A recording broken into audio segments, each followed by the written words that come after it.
muito obrigado a todos os presentes. Muito obrigado por terem aceito o nosso convite para este evento. E sabemos que as solicitações nesta área são muitas e há muitos eventos, mas a nossa ideia ao fazer isto foi fazer um evento bastante pragmático em termos dos conteúdos e do que gostaríamos aqui de abordar. E, portanto, é muito focado para as empresas. Não nos vamos ter muitos cenários muito futuristas, vamos procurar falar do que é possível fazer hoje e de como é que otimizar as nossas atividades com a IA. E, portanto, este é um bocadinho o tópico de entrada, tem muito a ver com isso. Até chamo-lhe os próximos passos para a inteligência artificial empresarial. E estou a assumir aqui com algum risco, não é? Estou a assumir que praticamente todas as empresas já experimentaram ou estão em fase de experimentar. E se não as empresas como entidades agregadoras, de certeza que a maioria dos colaboradores já experimentou de alguma forma e provavelmente estão a usar alguma forma de IA generativa ou Large Language Models, o que queiramos chamar. E, portanto, o que eu diria, e gostaria de começar por aqui, dizer que há um bocadinho, se calhar, neste momento, a ideia do que é possível fazer e do que é que não é possível fazer, de quais é que são os riscos e quais é que são as oportunidades em termos da integração destes modelos na atividade das empresas. E, portanto, eu diria que muitas empresas, se calhar, já fizeram algumas experiências, sobretudo na área da produtividade. Enfim, há hoje vários serviços, se calhar alguns naturalmente mais conhecidos e mais divulgados, sobretudo na área da produtividade, como eu dizia, e que provavelmente estarão a ser experimentados numa grande quantidade de empresas, pelo menos eu tenho ideia de um elevado número de pilotos que estão a acontecer, mas por outro lado as empresas estão a começar a focar-se, e eu acho que isso é um bom passo, portanto, não entrarmos numa fase de maior maturidade em que as empresas estão a focar em aplicações de negócio que vão para além do chatbot demonstrativo. Muitos, e foi as primeiras notícias que nos surgiram foram de empresas que criaram chatbots e, portanto, alimentando com os seus próprios dados ou criando as suas experiências com chatbots. Obviamente que esta fase de maturação, ou de maturidade em que estamos a entrar, proporciona às empresas a oportunidade de transformar as promessas em valor de negócio. E esse é o ponto aqui. Há aqui um conjunto de aspectos que eu achei por bem elencar e que têm a ver, não são inteiramente de minha autoria, é um elencar de boas práticas que estão a surgir em termos desta indústria. Portanto, eu vou passar a falar. E há um primeiro que é o seguinte: é necessário eliminar o ruído e focar no sinal, ou seja, focar naquilo que efetivamente aporta valor. E há aqui um primeiro ponto que é importantíssimo focar, que é a honestidade sobre o que é que funciona ou não. Ou seja, não vale a pena. E nós já sabemos que isto acontece tradicionalmente com a entrada de tecnologias novas, em que há uma grande mística em torno de cada uma das novas tecnologias. Já o conhecemos, enfim, já tenho nestes mercados há muitos anos, e já ouvimos inicialmente com as utilizações da internet, depois já passamos por elas em uma série de outras áreas, nomeadamente blockchain, muitos dos que aqui estão, de certeza que se recordam. Estamos a falar aqui de um patamar diferente, mas ainda assim há muita mística em torno do que é que na realidade funciona ou não. E aqui é importante que as empresas sejam inteiramente honestas e quem está a fazer estes pilotos serem perfeitamente claras e transparentes sobre o que é que funciona e o que é que não funciona. E é aquilo que as empresas podem correr grandes riscos de negócio se puserem um chatbot, não necessariamente um chatbot ou outra interface, não necessariamente controlada frente a clientes. Okay? É também importante, e já vamos ver outros aspectos que é importante, que é reduzir a proliferação de experiências, porque às tantas há um risco que se corre, que é toda a gente quer fazer experiências. E estas experiências, os movimentos grassroots, são interessantes, mas são incontroláveis. E, portanto, todos aqui os que aqui estão conhecem os efeitos do Shadow IT. Eu acho que se falar em Shadow IT, toda a gente sabe o que é que estamos a falar. E o que se corre-se o risco de haver um segundo Shadow IT relacionado com IA, de consequências muito mais imprevisíveis, uma vez que as autorizações são de pior.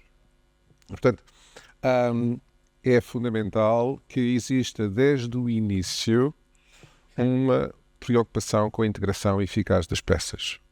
Nós sabemos que muitas vezes, isto tem acontecido ao longo da nossa história em termos destas tecnologias, que alguém aparece com uma peça e outro aparece com outra peça, e a integração é pensada a posteriori. Mas a IA acaba por ser diferente, porque se toca com muitos aspectos do negócio. Se não houver uma preocupação com a integração, onde é que cada uma das peças integra, numa arquitetura pensada de partida, o potencial para caos é bastante significativo. Portanto, a chave é integrar de forma eficaz os diversos componentes e modelos de IA e pensá-lo desde o início, que eu não tenho a certeza se esta tem sido uma preocupação com os primeiros pilotos, pelo menos aqueles que eu tenho, tenho conhecimento. Depois, um outro aspecto tem a ver com o controle de custos. E quem está atento ao mercado sabe perfeitamente que neste momento a NVIDIA se tornou a empresa mais valiosa do mundo. Ultrapassou a Microsoft, sendo que a Microsoft subiu muito também por via da IA, e atrás a Apple, que subiu também por via da IA. Portanto, toda esta subida, obviamente, tem a ver com a esperança, e quem conhece o mercado sabe que tem a ver com a esperança de ganhos futuros. Não é? E que também, de alguma forma, são elencadas nos ganhos presentes. O que significa que o que se prevê é que os investimentos das empresas nestas tecnologias sejam significativos, muito significativos. Se as empresas não controlarem os custos, correm o risco de ter, no final, depois a jusante, surpresas bastante significativas. Não lhe vou chamar desagradáveis, porque podem ser positivas. Mas a questão do controle dos custos em termos do que é a adoção da IA é muito importante. Porque, de facto, estamos a usar, e na maioria dos casos estaremos a usar instâncias, quem usa cloud, estamos a usar instâncias de cloud que são significativamente mais caras do que as outras. E, portanto, nem toda a gente tem noção de como é que estes custos podem evoluir, e, portanto, é importante que exista uma estratégia de controle de custos logo à partida para, de facto, esta proliferação de experiências não se transforme em custos incontroláveis. Por outro lado, quem olhar atualmente para entre as ofertas OpenAI, Microsoft, Anthropic, Google, mais toda a panóplia de modelos da Meta, por exemplo, alguns que vêm da China que são muito bons, como o Qwen, por aí fora. Quem for a uma plataforma como o Hugging Face vê que há uma enorme variedade de ferramentas e modelos disponíveis. Mas esta proliferação, se adotada nas empresas de forma generalizada, pode levar a uma dispersão muito grande de recursos. Portanto, cuidado, e aqui uma nota adicional, cuidado com a proliferação, porque depois é muito difícil, torna mais difícil integrar. O que também não quer dizer que as empresas se atenham a um único fornecedor, o que provavelmente pode ser limitativo, porque há hoje modelos que são de facto muito interessantes e que fazem coisas diferentes. Basta olhar neste momento para o que está acontecendo no vídeo. Para quem está atento ao que se está a passar no vídeo, vê que todos os dias estão a surgir novas empresas fora daqueles, enfim, dos mais óbvios, empresas novas que surgiram, algumas surgiram há 2 semanas e que têm de facto plataformas interessantíssimas. Há aqui um outro aspecto, isso tem a ver com IA e tem a ver com Data Science. As equipas devem procurar criar valor e não apenas modelos. Portanto, pode haver muito esta questão de dizer, modelos interessantes, vamos implementar um modelo. Mas não é uma questão de implementar um modelo A ou um modelo B. É uma questão como é que estes modelos podem ajudar a criar valor. E isso não tenho a certeza, enfim, muito das coisas que conheço, que seja a preocupação. Já muita gente está a experimentar, mas não é necessário. Como é que isto vai ajudar a criar valor para a empresa? Há aqui um outro aspecto que é a questão da governança e como é que isto se governa, como é que se integram práticas de gestão de risco, de conformidade, ok? Que dados é que podem ser usados para treinar os modelos ou não? Que riscos é que se correm em termos de mostrar depois aquilo que é orgânico, aquilo que é absolutamente, digamos assim, confidencial em termos da empresa e que pode ser usado nos próprios modelos da empresa para disponibilizar para o exterior segredos que provavelmente era melhor ficarem guardados. Portanto, a otimização dos custos deve ser uma preocupação constante, não é algo que se vai fazer, vamos implementar agora e vamos fazer a posteriori, deve ser enfim, ongoing. Há uma expressão que todos os que trabalham em dados conhecemos, todos os que trabalhamos em dados, que é o garbage in, garbage out. E, portanto, se tivermos a usar dados que não são bons, não estão limpos, não estão tratados, não estão cuidados, não são, digamos, seguros de utilização, o resultado final vai ser mau. E, portanto, aqui a preocupação, e mais uma vez isto tem a ver com a integração, a preocupação com a qualidade dos dados deve ser fundamental e não é simplesmente dizer vamos pôr aqui um modelo qualquer, vamos treinar isto com os primeiros dados que nos aparecem e vamos disponibilizar isto a público. Não é uma receita para algo que não vai correr necessariamente bem. Portanto, eu não queria ser...